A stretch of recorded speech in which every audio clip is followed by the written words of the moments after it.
నమస్తే SDV news కి స్వాగతం. నేను సుధా. బులెటిన్ల ముందుగా హెడ్లైన్స్. అనుమతుల నుంచి పరిశ్రమల స్థాపన వరకు రియల్ టైంలో మానిటరింగ్ చేస్తాం.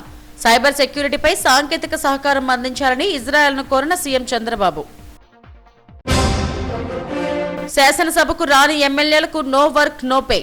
శాసనసభాపతుల సదస్సులో ఏపీ స్పీకర్ అయ్యన్న వెల్లడి. విశాఖ అభివృద్ధి లక్ష్యంగా ముందుకెళ్తున్నాం. దక్షిణ నియోజకవర్గంలో పలు అభివృద్ధి కార్యక్రమాలకు ఎమ్మెల్యే వంశీతో కలిసి శంకుస్థాపనలు చేసిన ఎంపీ భరత్. ఫిబ్రవరి 17 నుంచి 20 తేదీ వరకు విశాఖ వేదికగా ఐఎఫ్ఆర్ మిలాన్ విలేజ్ ముఖ్య అతిథిగా హాజరు కానున్న రాష్ట్రపతి ద్రౌపది ముర్ము. భారీ లక్ష్యాలను నిర్దేశించుకుని వాటి కోసం నిరంతరం పనిచేయడం తనకు అలవాటుగా మారిందని ముఖ్యమంత్రి చంద్రబాబు అన్నారు. అనుమతుల నుంచి పరిశ్రమల స్థాపన వరకు రియల్ టైం మానిటరింగ్ చేస్తారని చెప్పారు. మూడో రోజు దావోస్ లో ముఖ్యమంత్రి పర్యటించి వివిధ సంస్థల ప్రతినిధులతో సమావేశమయ్యారు. దావోస్ పర్యటనలో ఉన్న సీఎం చంద్రబాబు రాష్ట్రంలో పారిశ్రామిక అభివృద్ధి విషయంలో జరుగుతున్న పరిణామాలు, ప్రభుత్వ పాలసీలను అంతర్జాతీయ మీడియా ప్రతినిధులకు వివరించారు. తమది పరిశ్రమల ఫ్రెండ్లీ గవర్నమెంట్ అని, is of speed of doing business విధానం ద్వారా త్వరితగతిన అనుమతులు ఇస్తున్నామని చెప్పారు. పరిశ్రమలకు ఎస్క్రో ఖాతా ద్వారా ప్రోత్సాహకాలు ఇచ్చే విధానాన్ని అమలు చేస్తున్నామన్నారు. గూగుల్ రాకతో ఏపీ అభివృద్ధిలో ముందడుగు పడిందని గుర్తు చేశారు. విదేశాలకు గ్రీన్ అమోనియా ఉత్పత్తులు ఎగుమతి చేసేందుకు ఇప్పటికే ఒప్పందాలు జరిగాయని చంద్రబాబు వివరించారు. సైబర్ సెక్యూరిటీ నగరంగా రాజధాని అమరావతిని తీర్చిదిద్దేందుకు సాంకేతిక సహకారం అందించాలని ఇజ్రాయెల్ ప్రతినిధులను సీఎం చంద్రబాబు కోరారు. ఇజ్రాయెల్ వాణిజ్య పరిశ్రమల మంత్రి నీర్ బర్కత్, ఆ దేశ ట్రేడ్ కమిషనర్ రోయ్ ఫిషరిల్తో సీఎం సమావేశమయ్యారు. విశాఖ చెన్నై కారిడార్లో పరిశ్రమల ఏర్పాటు, వ్యర్థ జలాల రీసైక్లింగ్ సాంకేతికతపై సహకారం అందించాలని విజ్ఞప్తి చేశారు.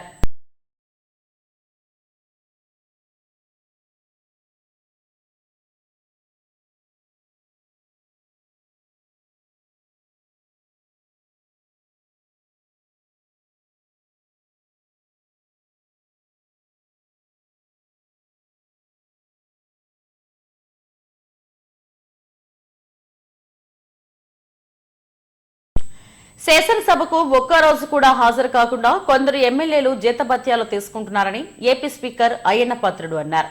ఇలాంటి అనైతిక ప్రవర్తనను ఎలా సమర్థించగలుగుతామని ప్రశ్నించారు.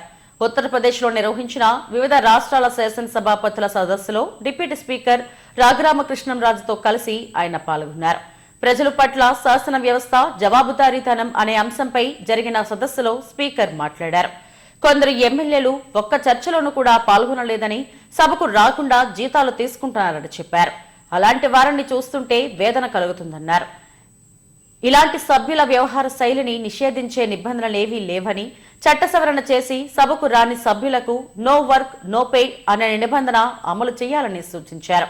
అలాంటి వారిని రీకాల్ చేసేలా ప్రజలకు హక్కు కల్పించాలని అయ్యన్న సూచించారు. ఒక్క చర్చిలో కూడా పాల్గొనలేదు. అది చాలా సభకు అసలు హాజరు కాని సభ్యుల్లో ఎక్కువ మంది క్రమం తప్పకుండా వేతనాలు తీసుకున్నారు. Without doing duty they taking salaries. How it is possible sir? So నేను ఈ విషయంలో మీకు మనసు అనగేసంటే, సభకు అసలు హాజరు కాని సభ్యుల్లో ఎక్కువ మంది క్రమం తప్పకుండా వేతనాలు తీసుకుంటున్నారు. ఒక సభాపతిగా నాకు ఎంతో వేదన కల్పిస్తున్న విషయం ఇది. ఇలాంటి నైతిక ప్రవర్తనతో ప్రజల దృష్టిలో సులకన కాకుండా ఎలా ఉండగలుగుతారు? ఈ రకమైన అనైక్యత ప్రవర్తన ఎలా సమర్థించగలుగుతామని చెప్పి ఒకసారి మీరు అందరూ కూడా ఆలోచన చేయవలసిన అవసరం ఉంది. మనం చేస్తున్నాను. ఈ రకమైన వ్యవస్థలో శైలిని నిషేధించే నిబంధనలు లేవు. కాబట్టి మరొక మార్గం చూపించాలని చెప్పి లోక్సభ స్పీకర్ గారికి ఈ సభాముఖంగా మనం చేసుకుంటున్నాం సార్. ఇది కేవలం ఆంధ్రప్రదేశ్ శాసన వ్యవస్థకు సంబంధించిన సమస్య కాదు. ప్రజలు ఇలాంటి ఉదాహరణ చూపించి ప్రజలందరినీ ఒకే ఘాటను కట్టకూడదు. ప్రజల నుండి వచ్చే విమర్శల నుండి ఎవరికి మినహాయింపు ఉండకూడదని చెప్పి ఈ సందర్భంలో నేను చేస్తున్నాను. నా వైపు నుంచి 2 సూచనలు చేయదలుచుకున్నాను. ఒకటి, సభకు హాజరు కానిటువంటి వారిని నో వర్క్ నో పే.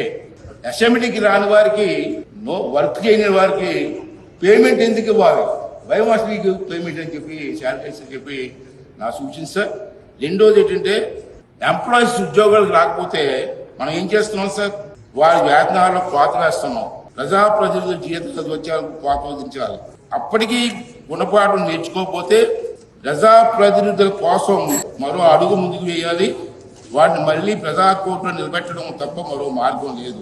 అందుకు అవసరమైతే రాజ్యాంగాన్ని, ప్రజా ప్రాతినిధ్య చట్టాన్ని సవరించి అయినా సరే ప్రజలకు తాము ఎన్నుకునే ప్రతినిధులు వెనక్కి పిలిపించి హక్కు కల్పించాలి. అంటే రైట్ టు రీకాల్ అన్న చట్టాన్ని తీసుకొస్తే కొంచెం అక్రమంగా జరగదని చెప్పి నా తాలూకు భావన చెప్పి సందర్భంలో మీ అందరికీ మనం చేస్తూ, మరి ఈరోజు ఈ కార్యక్రమంలో నాకు అవకాశం కల్పించి మీ అందరికీ కూడా ధన్యవాదాలు తెలుపుకునేటువంటి అవకాశం కల్పించినటువంటి పెద్దలందరికీ కూడా మరొకసారి నా ధన్యవాదాలు తెలుపుకుంటూ, రాష్ట్ర ఉప ముఖ్యమంత్రి పవన్ కళ్యాణ్ పెడన నియోజకవర్గంలో పర్యటించారు. గతేడాది రోడ్డు ప్రమాదంలో ప్రాణాలు కోల్పోయిన జనసేన పార్టీ క్రియాశీలక సభ్యుడు చందు వీరవెంకట వసంతరాయులు కుటుంబాన్ని పరామర్శించారు. తొలుత వసంతరాయులు చిత్రపటానికి పూలమాల వేసి నివాళులు అర్పించారు.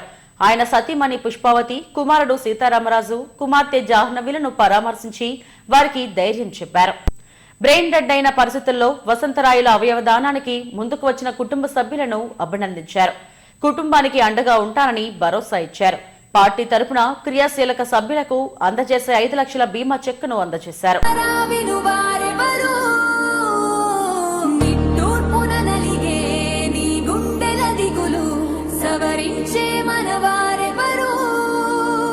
కళమారుతున్న జీవితం కలతలోకి జారెనా, కలలు కన్న కనులకు నీటి చెమ్మ తగిలెనా, వెలుతురైన ప్రతిదినం చూపుతోంద వేదన, అందమైన బతుకున అలజడి చలరేగెనా.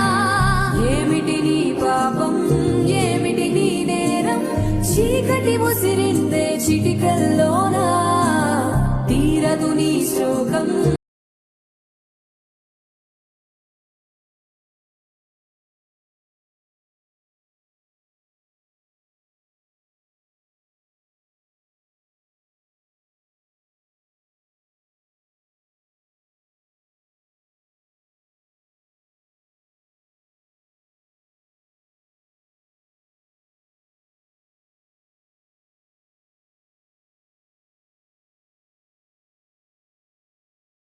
ఎన్నికల్లో ఇచ్చిన ప్రతి హామీని నెరవేర్చడమే తమ ప్రధాన కర్తవ్యమని విశాఖ ఎంపీ ఎం శ్రీభరత్, దక్షిణ ఎమ్మెల్యే వంశీకృష్ణ శ్రీనివాసులు అన్నారు. జీవీఎంసీ 37, 38 వార్డుల్లో పలు అభివృద్ధి పనులకు శంకుస్థాపన చేశారు. 38వ వార్డులోని బురుజుపేటలో మార్కండేయ జయంతి మహోత్సవం సందర్భంగా MP Sribharat, MLA Vamsikrishna Srinivas, TDP south incharge Sudhakar, corporator Godi Vijayalakshmi నరసింహాచార్యులతో కలిసి స్వామివారిని దర్శించుకున్నారు. అనంతరం పద్మశాలి సంఘం నాయకులు, నేతలను ఘనంగా సత్కరించారు. 38వ వార్డులో 29.45 లక్షల నిధులతో నిర్మించనున్న పద్మశాలి కమ్యూనిటీ హాల్ నిర్మాణ పనులకు శంకుస్థాపన చేశారు. 19.94 లక్షలతో పంజాబ్ జంక్షన్ నుంచి గోషా ఆసుపత్రి వరకు సీసీ రోడ్, 12.85 లక్షలతో తెలకల వీధి వరకు సీసీ రోడ్లు, సీసీ కాలువలు, 13.80 లక్షలతో అక్కడ నుండి ముఖర్జీ హౌస్ వరకు రోడ్లు, కాలువలు నిర్మాణ పనులకు కూడా శంకుస్థాపన చేశారు. ఎన్నికల్లో ఇచ్చిన హామీలతో పాటు ప్రజలకు అవసరమైన ప్రతి పనిని పూర్తి చేయడంలో ముందుంటామని నేతలు అన్నారు. గత ప్రభుత్వానికి ప్రస్తుత కూటమి సర్కారుకు తేడాను ప్రజలు గమనించాలని చెప్పారు. విశాఖ అభివృద్ధికి ఎంపీ శ్రీభరత్ నిరంతరం కృషి చేస్తున్నారని నేతలు అన్నారు. ఈ కార్యక్రమంలో కూటమి నాయకులు, కార్యకర్తలు పాల్గొన్నారు.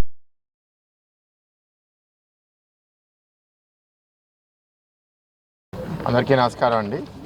ఇవాళ మార్కండేయ స్వామి జయంతి సందర్భంగా ఇక్కడ శివాలయానికి రావడం జరిగింది. రామ్ కుమార్ గారు చెప్తున్నారు, Padmashali community leader. Last year ఇదే రోజు వంశీ గారిని మాకు పద్మశాలి భవన్ మీరు ఇస్తా అన్నారు, అది చేయాలి అంటే నేను చేస్తాను అన్నారు. బహుశా ఈ డేట్ అని చెప్పుంటారేమో, కానీ మళ్ళీ సంవత్సరం పూర్తయిగా మార్కండేయ స్వామి జయంతికి ఇప్పుడు ఇక్కడ మేము కమ్యూనిటీ హాల్ ప్రారంభించామనేది ఇనాగ్రేషన్ ఫర్ ద వర్క్. అది 30 లక్షలు. ఇందాక మన నరసింహాచారి గారు చెప్పారు, ఇంకో 3 రోడ్లు ఇంచుమించి 50 లక్షలు, టోటల్ 80 లక్షలకి ఇవాళ వర్క్స్ ప్రారంభించడం జరగబోతుంది. వెరీ హ్యాపీ మా నాయకులు కూడా, ఎందుకంటే ప్రతి లెవెల్లో we have given commitments at the ward level, constituency level, parliament level. ఆర్థిక ఇబ్బందులు ఉన్నా సరే మేనేజ్ చేస్తూ వచ్చారు. ఎప్పుడైనా సరే మారే కాలంతో పాటు మనం కూడా ప్రజల కోరికల మేరకు అందరినీ సమన్వయం చేస్తూ ముందుకెళ్ళాలి. మేము ఎలక్షన్ ముందు, ఎలక్షన్ తర్వాత కూడా ఇక్కడికి వచ్చినప్పుడు ఈ ప్రాంతంలో ఒక కమ్యూనిటీ హాల్ కావాలని చెప్పేసి వాళ్ళు అడగడం జరిగింది.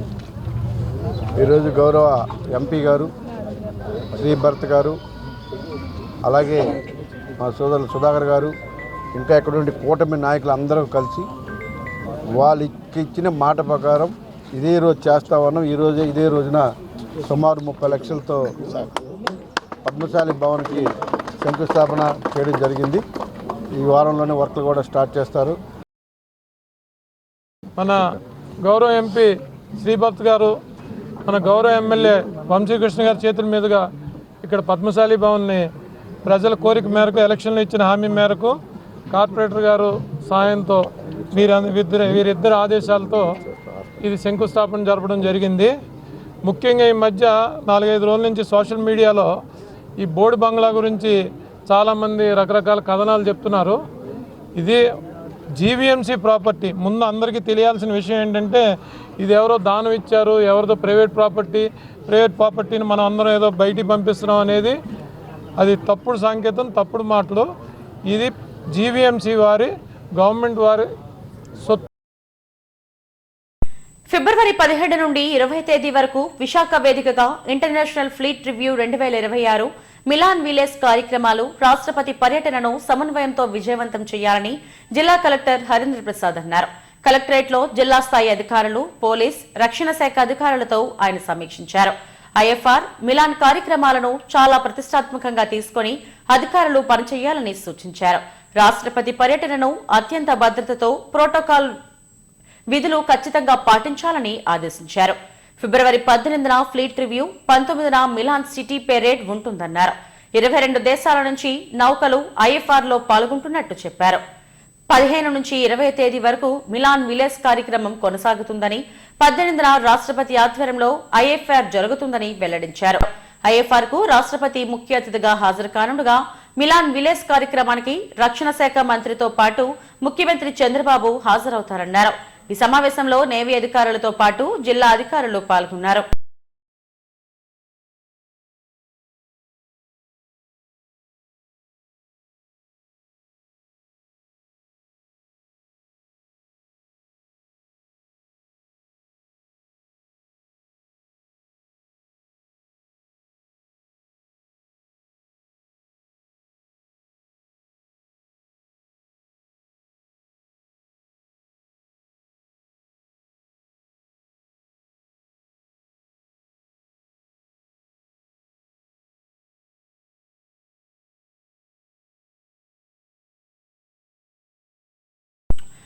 దేవుని సంఘం విశ్వవిద్యాలయం విద్యార్థులు ఎస్హెచ్ అంతర్జాతీయ స్వచ్ఛంద సేవా సంస్థ ఆధ్వర్యంలో శివాజీపాలెం రోడ్లో క్లీనప్ కార్యక్రమాన్ని చేపట్టారు. సుమారు 80 మంది స్వచ్ఛంద సేవకులు పాల్గొని శివాజీపాలెం హైవే నుండి జంక్షన్ వరకు 1.3 కిలోమీటర్ల పరిధిలోని ప్లాస్టిక్ కప్పులు, ఆహార ప్యాకెట్లు, సంచులు వంటి చెత్తను తొలగించారు. కార్యక్రమానికి జీవీఎంసీ చీపుర్లు, చేతి తొడుగులు, మాస్కులు అందించి మద్దతు తెలిపింది. పర్యావరణాన్ని కాపాడాలన్న లక్ష్యంతో ఎస్హెచ్ సంస్థ దేశ విదేశాల్లో శుభ్రత కార్యక్రమాలు చేపడుతుందని నిర్వాహకులు మోసెస్ తెలిపారు.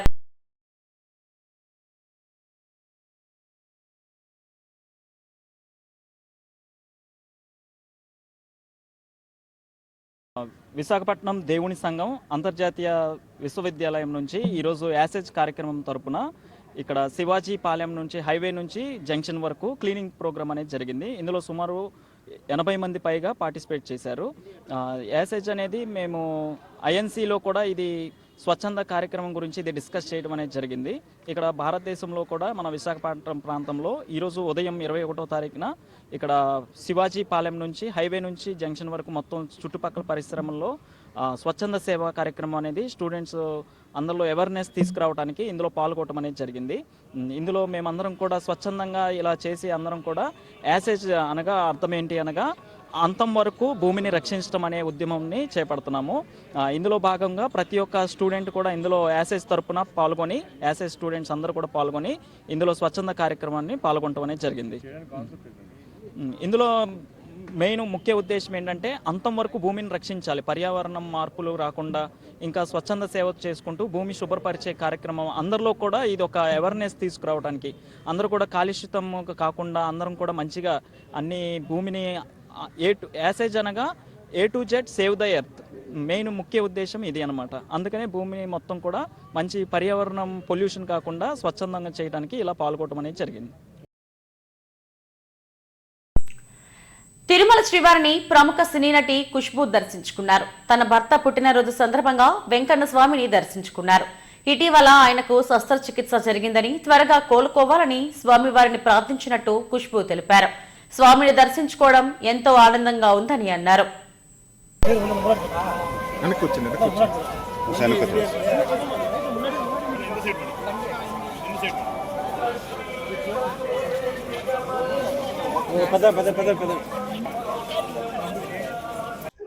చాలా బాగా జరిగింది, చాలా ఆనందంగా ఉంది.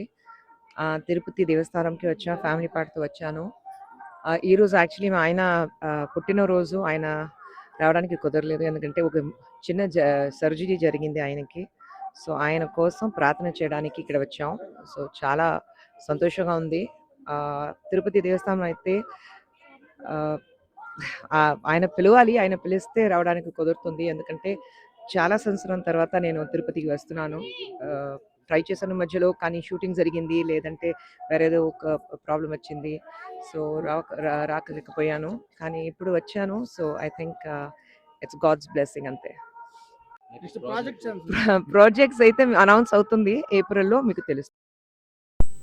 పర్యావరణం, రైతు ప్రయోజనాల పరిరక్షణకు, గాలి, నీటి కాలుష్య నివారణకు అందరూ ఉద్యమించాలని బీరాదరి జాతీయ సంచాలకులు, జనసేన నేత బొలిశెట్టి సత్యనారాయణ పిలుపునిచ్చారు. నగరంలోని ఓ హోటల్లో మీడియాతో మాట్లాడారు.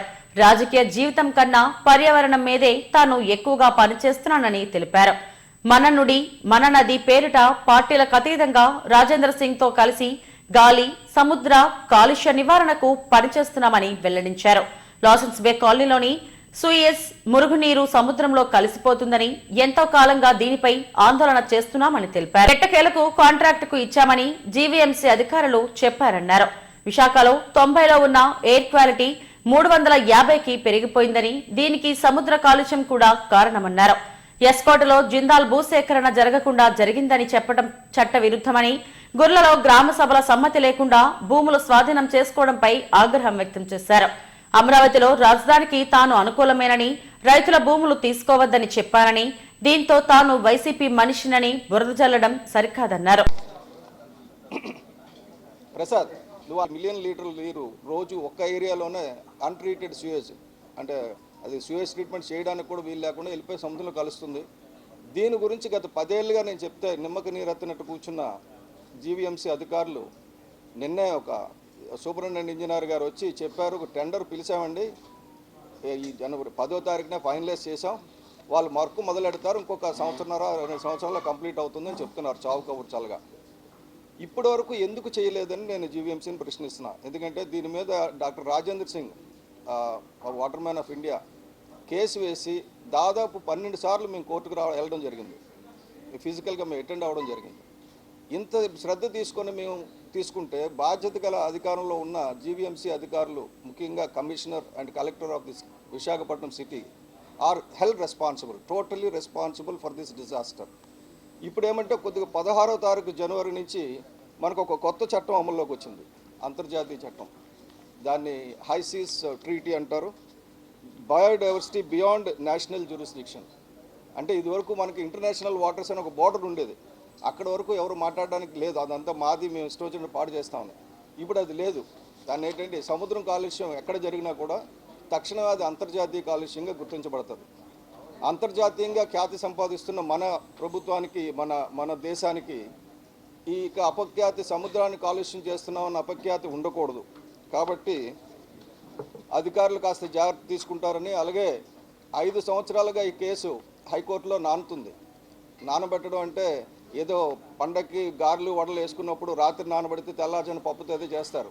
కానీ 5 సంవత్సరాలుగా కాలుష్యాన్ని గురించి పట్టించుకోకుండా హైకోర్టు ఉండడం వల్ల కొన్ని 100 కోట్లు కాదు, కొన్ని 1000 కోట్లు ప్రజాధనం దుర్వినియోగం అయిపోయింది. ఎందుకంటే ఆరోగ్యం పాడైపోతుంది. ఆ కాలుష్యం తినడం వల్ల, మన ఆహారం తినడం వల్ల పశువులు పాడైపోతున్నాయి. ఆ పశువులు తినడం వల్ల మనం పాడైపోతున్నాం. దుర్భరమైన గాలి, ఇప్పుడు ఆ ఎయిర్ క్వాలిటీ ఇండెక్స్ చూస్తే ఘోరంగా 350కి వెళ్ళిపోయింది. మేము కేసు వేసేటప్పుడు 90లోనే ఉంది, ఇప్పుడు 350కి వెళ్ళింది ఈ 5 ఏళ్ళలో. కారణం ఏంటి? కారణం ఏంటంటే సముద్రం తాలూకా కార్బన్ అబ్జార్బ్ చేసుకునే కెపాసిటీ పూర్తిగా పోయింది సముద్రానికి. అది పోవడానికి కారణం ఏంటంటే సముద్రం కిందనున్న నాచుమొక్కలు లాంటి ప్లాంక్టన్ అంటాం, అవి కంప్లీట్గా ధ్వంసం అయిపోయినాయి. ధ్వంసం అయిపోవడం వల్ల భూమి మీద నుంచి వెళ్ళిన గాలి, అది కార్బన్ అక్కడ తగ్గి కార్బన్ సముద్రం పీల్చుకొని మంచి గాలిని మనకు ఇవ్వాలి. అది పీల్చుకునే శక్తి కోల్పోవడం వల్ల కలుషితమైన గాలి మళ్ళీ వెనక్కి కోసం చేసుకుంటున్నాం. దీని గురించి చర్చ ఎక్కడ జరగడంలా. చర్చ ఏంటంటే నేను చేస్తే తప్పు, నువ్వు చేస్తే రైటు, అతను నువ్వు చేస్తే రైటు, నేను చేస్తే తప్పు, ఇలాగే జరుగుతుంది. ఈ పాలకులు మారుతున్నారు, ఎవరు వచ్చినా సరే ఆ పరిశ్రమలు మారడంలా, పరిశ్రమల నుంచి వచ్చిన వ్యర్థాలు కాలుష్యం తగ్గడంలా. ఏమనంటే కాలుష్య నియంత్రణ మండలికి పర్మనెంట్ స్టాఫ్ లేరు. పర్మనెంట్ స్టాఫ్ లేకుండా ఈ స్టాఫ్ ఎవరైతే అవుట్సోర్సింగ్ చేస్తున్నారో ఈ అవుట్సోర్సింగ్ ఎంప్లాయీస్కి మనం ప్రభుత్వం 30,000 ఇస్తే కాంట్రాక్టర్ 3 లక్షలు ఇస్తున్నాడు. సో 3 లక్షలు ఇచ్చిన వారు పనిచేసి అన్ని క్లీన్ సర్టిఫికెట్లు ఇచ్చేస్తున్నారు ప్రతి ఇండస్ట్రీకి. ప్రతి ఇండస్ట్రీ క్లీన్గా ఉంటే ఏక్యూఐ 350 ఎందుకు వచ్చింది? ఇక్కడేం పంటల వ్యర్థాలు తగలబడడం లేదు ఢిల్లీ హర్యానా లాగా. ఎందుకు ఆ ఏక్యూఐ పెరిగింది? దీని మీద ఇన్వెస్టిగేషన్ జరగాలి. కాలుష్య నియంత్రణ మండలి ప్రధాన ముద్దాయి నాకు తెలిసి. ఎందుకంటే కాలుష్య నియంత్రణ మండలి గట్టిగా ఉంటే జీవీఎంసీ కూడా పనిచేసేది. ఎందుకంటే కాలుష్య నియంత్రణ మండలి కూడా నేను ఇందులో ముద్దాయిగా పెట్టాను, అది కూడా కంటిన్యూ అవుతుంది. ఇంకా ఇప్పటికీ ఆ కేసు అలా నడుస్తుంది. బహుశా కొలిక్కి వస్తుందని అనుకుంటున్నాను. నేను మీ ద్వారా జడ్జి గారిని కూడా, ఇది పబ్లిక్ ఇంట్రెస్ట్ లిటిగేషన్, నా సొంత ఆస్తి తగాదా కాదు, ప్రజల గురించి చేసిన లిటిగేషన్ కాబట్టి హైకోర్టు ప్రధాన న్యాయమూర్తి గారికి కూడా నేను రిక్వెస్ట్ చేస్తున్నాను, ఈ కేసు త్వరితగతిని డిస్పోజ్ చేయండి. మీరు ఏమనుకుంటే చేయండి, అంతేగాని ఇలాగ నాంచడం కరెక్ట్ కాదని చెప్పి నా రిక్వెస్ట్. అలాగే ముడుసులో రిజర్వాయర్ గురించి చాన్నాళ్ళ నుంచి రాజేంద్ర సింగ్ గారు మేమందరం వచ్చి యుద్ధం చేయడం జరిగింది. అలాగే పవన్ కళ్యాణ్ గారు కూడా అక్కడ రావడం జరిగింది. అక్కడ ఉన్న డంప్ యార్డ్ని అక్కడి నుంచి తొలగిస్తామని చెప్పడం జరిగింది. ఇప్పుడు అధికారంలోకి వచ్చి 1.5 year అయింది. డంప్ యార్డ్ అక్కడే కంటిన్యూ అవుతుంది. డంప్ యార్డ్ నుంచి చూస్తున్న మురుగుని ఆదాయానికి మించి ఆస్తులు ఉన్నాయన్న ఆరోపణలతో హన్మకొండ జిల్లా అదనపు కలెక్టర్ వెంకటరెడ్డి నివాసాల్లో ఏసీబీ అధికారులు తనిఖీలు నిర్వహించారు. ఈ సోదాల్లో అధికారులు భారీగా నగదు, బంగారం, ఆస్తులకు సంబంధించిన పత్రాలను స్వాధీనం చేసుకున్నారు. గత నెలలో 60,000 లంచం తీసుకుంటూ వెంకటరెడ్డి ఏసీబీ అధికారులకు పట్టుబడ్డారు. పాఠశాల అనుమతుల విషయంలో అవినీతికి పాల్పడినట్టు ఆరోపణలు రావడంతో ఆయన్ను ప్రభుత్వం సస్పెండ్ చేసింది.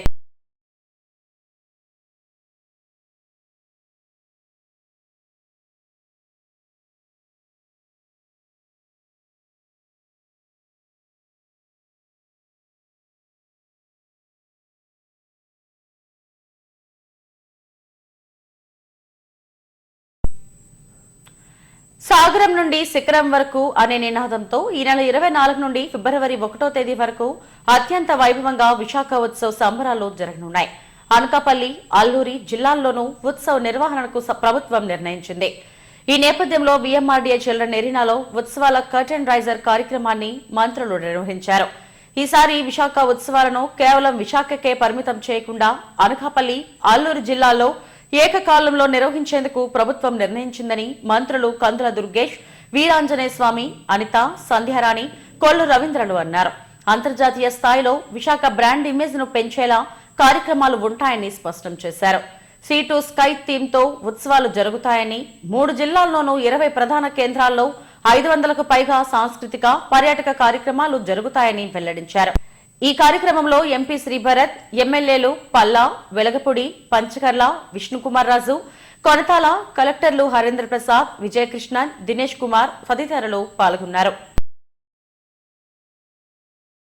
సీ టు స్కై అనేటువంటి ఒక స్లోగన్ తోటి ఈ కార్యక్రమాన్ని నిర్వహించుకుంటున్నాం. మనం చెబుతున్నది సాగర తీరాల నుంచి కొండ శిఖరాల వరకు. విశాఖపట్నం, అదే విధంగా అనకాపల్లిలో సాగర తీరాలని మనం చూస్తాం, కొండ శిఖరాలని అరకులోయలో మనం చూస్తాం. అటువంటి అద్భుతమైనటువంటి ప్రకృతి రమణీయత ఉన్నటువంటి ఉత్తరాంధ్ర ప్రాంతంలో ఈ కార్యక్రమాల్ని నిర్వహించుకోవటం అందులోనూ విశాఖ ఉత్సవాల పేరుతో ఈ కార్యక్రమాన్ని నిర్వహించుకోవడం అనేది చాలా ఆనందకరమైన విషయం. మీ అందరికీ తెలుసు, విజయవాడలో ఆ మధ్య కాలంలో మనం దసరా ఉత్సవాలు నిర్వహించుకుంటే సోయానా ముఖ్యమంత్రి గారు అన్నారు, మైసూర్ అదేవిధంగా కలకత్తాలో జరిగేటువంటి దసరా ఉత్సవాల్ని మించి విజయవాడలో ఉత్సవాలు జరిగాయనేటువంటి మాట. అదేవిధంగా తర్వాత ఆవకాయ అమరావతి అనేటువంటి కార్యక్రమం ద్వారా రాష్ట్రంలో ఒక మంచి కార్యక్రమాన్ని, సినిమా, సాహిత్యం, అదేవిధంగా నృత్యం, వీటికి సంబంధించినటువంటి గొప్ప కార్యక్రమాన్ని నిర్వహించుకున్నాం. దాంతోపాటు మీ అందరికీ తెలియంది కాదు, రాష్ట్రంలో అన్ని ప్రాంతాల్లో కూడా కూటమి ప్రభుత్వం వచ్చిన తర్వాత అద్భుతంగా ఈ ఉత్సవాల్ని నిర్వహించుకుంటా ఉన్నాం. ఈ కల్చర్ యాక్టివిటీస్లో పాల్గొని విశాఖపట్నాన్ని అద్భుతంగా సాంస్కృతిక కేంద్రంగా, పర్యాటక కేంద్రంగా చేసే దానిలో మీ అందరి సహాయ సహకారాలు ఉండాలని చెప్పి కోరుకుంటూ, ముఖ్యమంత్రి గారు అదేవిధంగా ప్రధానమంత్రి మోడీ గారు కూడా విశాఖపట్నం ఎకనామిక్ రీజియన్ డెవలప్మెంట్ చేయాలని ఒక ఆలోచనతో ఉన్నారు.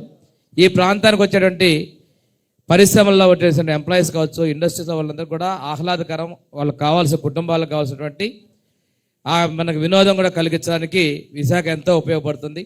ప్రమోట్ చేసేలా మీడియాను, ప్రజలందరూ సహకారం కావాలి మనస్ఫూర్తిగా కోరుకుంటూ, విశాఖపట్నంలో గతంలో కూడా బీచ్ ఫెస్టివల్ జరిగేది. కానీ 5 సంవత్సరాలు ఒక విశాఖపట్నమే కాదు, ఆంధ్ర రాష్ట్రం మొత్తం కూడా చీకటి రోజులు గడిచాయి, ముఖ్యంగా టూరిజంలో. ఇప్పుడు దుర్గేష్ గారు చెప్పినట్లుగా విజయవాడలో విజయవాడ ఉత్సవం జరిగిన, గండికోట ఉత్సవం జరిగిన, నిన్న కాక మొన్న కోనసీమ ఉత్సవం జరిగిన, ఆవకాయ ఉత్సవం జరిగిన, ఈరోజు జరుగుతున్నటువంటి ఈ కార్యక్రమాలన్నీ కూడా ఈ రాష్ట్రంలో టూరిజంని డెవలప్ చేయడం ద్వారా ఎంప్లాయ్మెంట్ కూడా మనం క్రియేట్ చేయొచ్చు. అలాగే జీడిపి కూడా మనం పెంచుకోవడానికి అవకాశాలు ఉన్నాయి. ఎందుకంటే విశాఖపట్నం ఏ కార్యక్రమం చేసినా సక్సెస్ అవుతుంది. గౌరవ ప్రధానమంత్రి నరేంద్ర మోడీ గారు యోగా ప్రోగ్రామ్ని చేస్తే గిన్నిస్ బుక్ ఆఫ్ వరల్డ్ రికార్డ్ని సాధించినటువంటి ఘనత విశాఖపట్నం వాసులకి దక్కుతుంది. తాగితే అరకు కాఫీ తాగాలి, తింటే అనకాపల్లి బెల్లం తినాలి, చూస్తే విశాఖ ఉత్సవాలు చూడాలి. ఆ రేంజ్లో ఈసారి మనకు ఖచ్చితంగా ఉత్సవాలు ఉండబోతున్నాయి. అరకు ఎంత అంగరంగ వైభవంగా ఆ ప్లేస్లన్నీ ఉంటాయి మీ అందరికీ తెలుసు. ఉమ్మడి విశాఖపట్నం జిల్లాలో 3 జిల్లాలుగా మన రూపాంతరం చెందింది. ఈ 3 జిల్లాలకి కూడా ఈరోజు మన ఉత్సవాలు చేసుకోవడం జరుగుతుంది. వైజాగ్ 24 నుంచి 31 వరకు, అనకాపల్లి 29, 30, అరకు 30, 31, 1 తేదీల్లో ఉత్సవాలు మనం జరుపుకుంటున్నాం. ముఖ్యంగా అరకు గురించి చెప్పాలి, ఎందుకంటే ఇన్ఛార్జ్ మంత్రిగా, అక్కడ లోకల్గా ఉన్నటువంటి ఒక మంత్రిగా, ట్రైబల్ వెల్ఫేర్ మినిస్టర్గా ఒక విషయం చెప్పాలి. అరకులో ఉన్నటువంటి అద్భుతమైన అందాలను చూడడానికి మీరు ఎలా వెళ్తున్నారో, ఆ అందాలను మరి కాస్త పెంచి మీకు చూపించాలన్నది మేము ఈరోజు చేస్తున్నటువంటి ఒక ప్రయత్నం. గౌరవ ముఖ్యమంత్రి గారి స్లోగన్ ఒకటే ఎప్పుడూ కూడా, healthy, wealthy and happy Andhra Pradesh. మనకి వెల్త్ క్రియేట్ చేయడంలో కానీ, హెల్త్ని ప్రాపర్ వేలో ఉంచడంలో కానీ, అట్ ద సేమ్ టైం ఈ రెండింటికి సంబంధించి హ్యాపీగా ఆంధ్రప్రదేశ్ ఉంచాలని ఒక ముఖ్య ఉద్దేశంతో టూరిజం డిపార్ట్మెంట్ని డెవలప్ చేసే విధంగా ఈరోజు 1.5 ఇయర్లో ఎప్పుడూ లేనన్ని ఉత్సవాలు కూడా జరిగినాయి. మన ఉమ్మడి విశాఖపట్నానికి ఉన్న బ్యూటీనెస్ కూడా ఏంటంటే, ఒకవైపు బీచ్ స్ట్రెచ్ ఒకవైపు ఉంటుంది, ఒక పక్క కొండలు ఉంటాయి. ఇప్పుడంటే 3 జిల్లాల కింద విడిపోయింది, కానీ ఇంతకుముందు కంబైన్డ్ విశాఖపట్నం జిల్లాలో ఒకవైపు అరకు, ఎటువైపు వెళ్ళాలన్నా అంటే ఈవెన్ వాతావరణ పరిస్థితులు కూడా చాలా డిఫరెంట్గా ఉండే ఏకైక జిల్లా ఏదైనా ఉందంటే అది ఉమ్మడి విశాఖపట్నం జిల్లా. అంటే అరకులో వాతావరణ పరిస్థితులు ఒకలా ఉంటాయి, ఇక్కడ వైజాగ్లో ఒకలా ఉంటాయి, కొంచెం అనకాపల్లి దగ్గరికి వెళ్ళేసరికి ఒకలా ఉంటుంది. ఓవరాల్గా అన్నీ కలుపుకొని ఈరోజు ఒకే వేదిక మీద ఈ ఉత్సవాలు జరపడం అనేది నిజంగా ఒక శుభ పరిణామం కింద భావించాలి. హెడ్లైన్స్ మరోసారి. అనుమతుల నుంచి పరిశ్రమల స్థాపన వరకు రియల్ టైంలో మానిటరింగ్ చేస్తాం. సైబర్ సెక్యూరిటీపై సాంకేతిక సహకారం అందించాలని ఇజ్రాయెల్ను కోరిన సీఎం చంద్రబాబు. శాసనసభకు రాని ఎమ్మెల్యేలకు నో వర్క్ నో పే. శాసనసభాపతుల సదస్సులో ఏపీ స్పీకర్ అయ్యన్న వెల్లడి. విశాఖ అభివృద్ధి లక్ష్యంగా ముందుకెళ్తున్నాం. దక్షిణ నియోజకవర్గంలో పలు అభివృద్ధి కార్యక్రమాలకు ఎమ్మెల్యే వంశీతో కలిసి శంకుస్థాపనలు చేసిన ఎంపీ భరత్. ఫిబ్రవరి 17 నుంచి 20 తేదీ వరకు విశాఖ వేదికగా ఐఎఫ్ఆర్ మిలాన్ విలేజ్ ముఖ్య అతిథిగా హాజరు కానున్న రాష్ట్రపతి ద్రౌపది ముర్ము. ఇవి ఇప్పటివరకు నా బులెటిన్ అప్డేట్స్. నమస్తే.